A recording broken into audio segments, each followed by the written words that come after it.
नमस्कार विद्यार्थी मित्रांनो, स्वागत आहे तुमचं चालू घडामोडीवाला या युट्यूब चॅनल मध्ये. मित्रांनो, पोलीस भरती, सरळ सेवा, एमपीएससी, तलाठी भरती तसेच इतर सर्व स्पर्धा परीक्षांसाठी उपयुक्त असणाऱ्या चालू घडामोडी तुम्हाला मिळणार आहे पीडीएफ स्वरूपात अगदी मोफत आपल्या टेलिग्राम चॅनलवर. त्यासाठी चालू घडामोडीवाला हे टेलिग्राम चॅनल जॉईन करा, ज्याची लिंक डिस्क्रिप्शन मध्ये दिलेली आहे. आपण दररोज चालू घडामोडीचे महत्त्वाचे प्रश्न घेऊन येत असतो.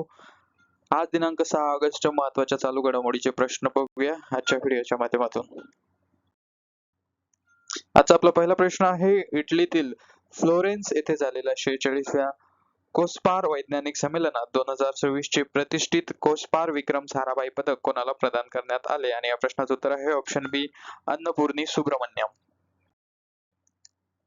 दुसरा प्रश्न, कोस्पार विक्रम साराभाई पदक 2026 मिळवणाऱ्या प्राध्यापक अन्नपूर्णी सुब्रमण्यम या भारतातील कितव्या महिला शास्त्रज्ञ ठरल्या आहे? आणि या प्रश्नाचं उत्तर आहे ऑप्शन ए, पहिल्या. तिसरा प्रश्न, कोस्पार विक्रम साराभाई पदक, कोस्पार विक्रम साराभाई मेडलची स्थापना कोणत्या वर्षी करण्यात आली? आणि या प्रश्नाचं उत्तर आहे ऑप्शन बी, 1990. महत्वाची माहिती बघूया थोडक्यात. प्राध्यापक अन्नपूर्णी सुब्रमण्यम 46व्या कोस्पार वैज्ञानिक संमेलनात, जे की फ्लोरेन्स इटली या ठिकाणी झालं, फ्लोरेन्स शहरात इटली देशामध्ये, 2026 चा कोस्पार विक्रम साराभाई पदक सन्मान हा पुरस्कार मिळवणाऱ्या पहिल्या भारतीय महिला शास्त्रज्ञ ठरलेल्या आहे. तर भारतातील चौथे शास्त्रज्ञ, हा आंतरराष्ट्रीय सन्मान मिळवणाऱ्या त्या भारतातील एकूण चौथ्या शास्त्रज्ञ ठरले आहे. पहिले भारतीय विजेते आहे प्राध्यापक U.R. राव 1996 ला. तर पुरस्काराची पार्श्वभूमी आहे, भारतीय अंतराळ कार्यक्रमाचे जनक डॉक्टर विक्रम साराभाई यांच्या सन्मानार्थ 1990 मध्ये या पदकाची स्थापना करण्यात आली.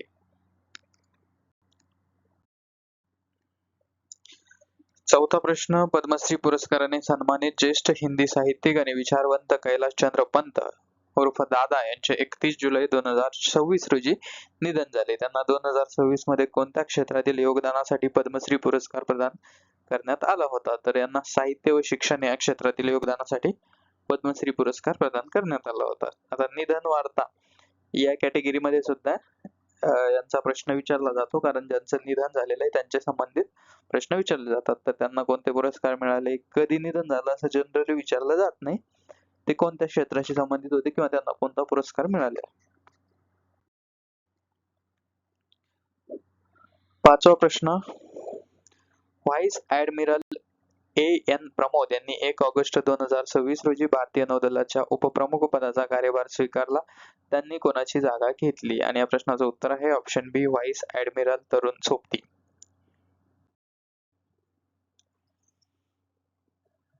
सहावा प्रश्न, नवी दिल्ली येथील त्यागराज स्टेडियमवर पार पडलेल्या 22व्या राष्ट्रकुल टेबल टेनिस अजिंक्यपद स्पर्धा 2026 मध्ये भारताने 7 पैकी किती सुवर्ण पदके जिंकली? तर भारताने 6 सुवर्ण पदके जिंकली. ऑप्शन बी असं या प्रश्नाचं उत्तर आहे. महत्वाची माहिती बघा, पद्मश्री कैलाशचंद्र पंत ज्येष्ठ साहित्यिक, हिंदी साहित्यिक व अक्षरा नियतकालिकाचे संपादक, भोपाळ येथील हिंदी भवनाची त्यांनी स्थापना केली. तर 2026 मध्ये साहित्य व शिक्षण क्षेत्रात पद्मश्री सन्मान. Vice admiral A.N. प्रमोद भारतीय नौदलाचे नवे उपप्रमुख, त्यांनी व्हाईस ऍडमिरल तरुण सोबती यांची जागा घेतली. ऑपरेशन विजय, पराक्रम व सिंदूर मधील सहभाग.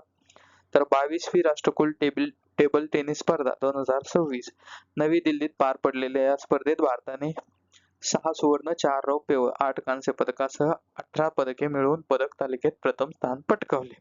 आता ही राष्ट्रकुल टेबल टेनिस स्पर्धा दिल्लीमध्ये पार पडली, भारताने ही आयोजित केली होती. कारण ग्लासगो स्कॉटलँड या ठिकाणी जी राष्ट्रकुल क्रीडा स्पर्धा पार पडली नियमित, त्या ठिकाणी टेनिस हा खेळ नव्हता, त्यामुळे समांतर ही स्पर्धा पार पाडण्यात आली. सातवा प्रश्न, 22व्या राष्ट्रकुल टेबल टेनिस अजिंक्यपद स्पर्धा 2026 चा शुभंकर कोणता होता? तर हा होता मयूर. ऑप्शन बी.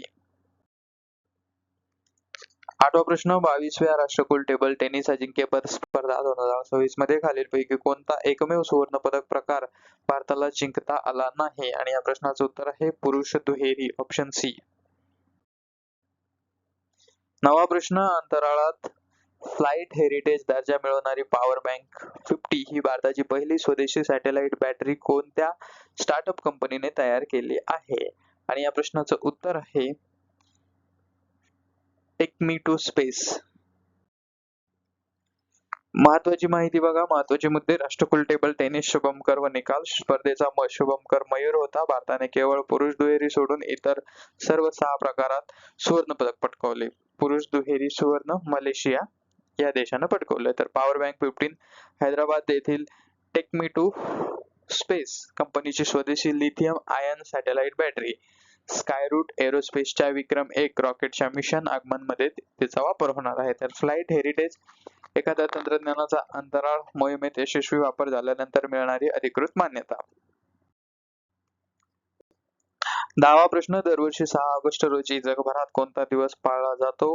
आणि या प्रश्नाचं उत्तर आहे ऑप्शन ए, हिरोशिमा दिन. तर आज हिरोशिमा दिन आहे. 6 ऑगस्ट 1945 रोजी अमेरिकेने जपानच्या हिरोशिमा शहरावर टाकलेल्या अणुबॉम्बचे सांकेतिक नाव काय होते? आणि या प्रश्नाचं उत्तर आहे ऑप्शन बी, लिटल बॉय. 12वा प्रश्न, 6 ऑगस्ट हा हिरोशिमा दिन जगभरात प्रामुख्याने कोणत्या संदेशाचा प्रसार करण्यासाठी पाळला जातो? तर हा जागतिक विश्वशांती आणि अण्वस्त्र मुक्ती, ऑप्शन सी असं या प्रश्नाचं उत्तर आहे.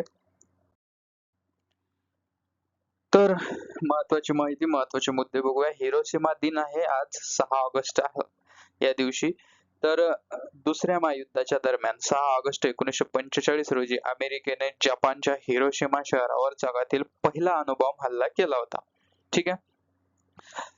तर लिटल बॉय नावाचा हा अणुबॉम्ब होता. हिरोशिमावर टाकलेल्या या अणुबॉम्बमध्ये काही मिनिटात लाखो लोकांचा मृत्यू झाला होता आणि शहराचा विध्वंस झाला होता. या ठिकाणी हे महत्वाचे, लाखो लोकांचा मृत्यू झाला.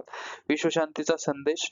हा दिवस युद्धाची भीषणता आठवून जगात शांतता प्रस्थापित करणे आणि अण्वस्त्रमुक्त जगाचा प्रसार करण्यासाठी जागतिक विश्वशांती दिन म्हणूनही ओळखला व पाळला जातो. ठीक आहे. तर हे लक्षात घेण्यासारखं आहे. या दिवसानंतर जपाननं सांगितलं, बाबांनो आमची जिरली, एवढे लोक जर तुम्ही असे अणुबॉम्बना मारणार असाल तर नको ते युद्ध थांबवा, बंद करा, संपवा.